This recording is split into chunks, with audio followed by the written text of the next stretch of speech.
नमस्कार, नमस्ते Phaltan YouTube channel मध्ये मी राजकुमार गोपने आपलं स्वागत करतो।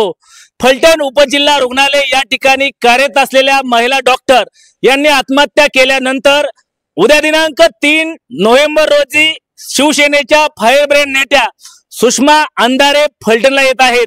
फलटण येथील फलटण शहर पोलीस स्टेशन या ठिकाणी त्या भेट देणार आहेत।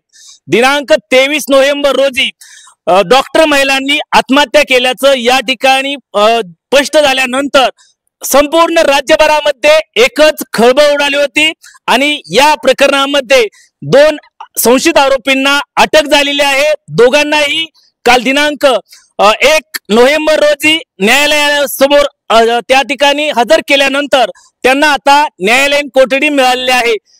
फलटण ग्रामीण पोलीस स्टेशनचे उपनिरीक्षक राहिलेले निलंबित पोलीस उपनिरीक्षक संशयित आरोपी गोपाळ बदने आणि संशयित आरोपी प्रशांत बनकर अशा दोन्ही आरोपींना आता न्यायालयीन कोठडी मिळाली आहे।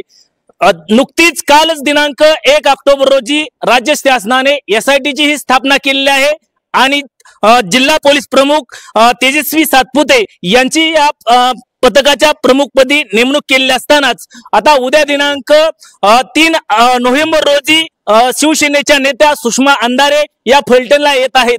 फलटणला आल्यानंतर सुरुवातीला त्या फलटण येथील अधिकारागृहासमोर असलेल्या श्रीमंत मालोजीराजे नाईक निंबाळकर यांच्या पुतळ्यात त्या ठिकाणी थांबल्या। तेथून पायी चालत फलटण शहर पोलीस स्टेशन या ठिकाणी येणार आहेत। या ठिकाणी दाखल झालेल्या गुन्ह्याच्या अनुषंगाने त्या माहिती घेणार आहेत।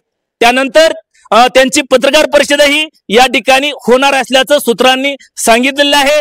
संपूर्ण राज्यभरात खळबळ उडालेल्या या प्रकरणानंतर आता उद्या दिनांक 3 नोव्हेंबर रोजी सुषमा अंधारे काय बोलणार याकडे संपूर्ण राज्याचं लक्ष लागून राहिलेलं आहे। आमचे नमस्ते फलटणचे संपादक वैभव गाडे यांच्यासह मी राजकुमार गोपने, नमस्ते फलटण यूट्यूब चॅनल साठी फलटण शहर पोलीस स्टेशन फलटण।